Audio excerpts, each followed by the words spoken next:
Huwag mong tawaging asawa ang isang tao pag hindi pa kayo kasal.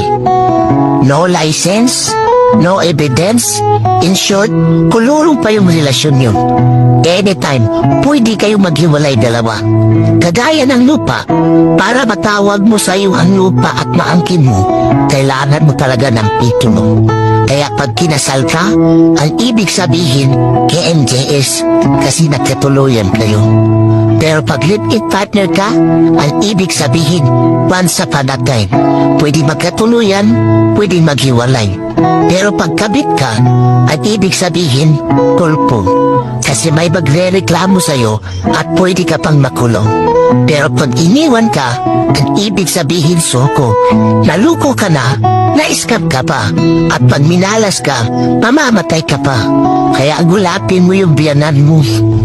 Isuli mo ang kanyang anak.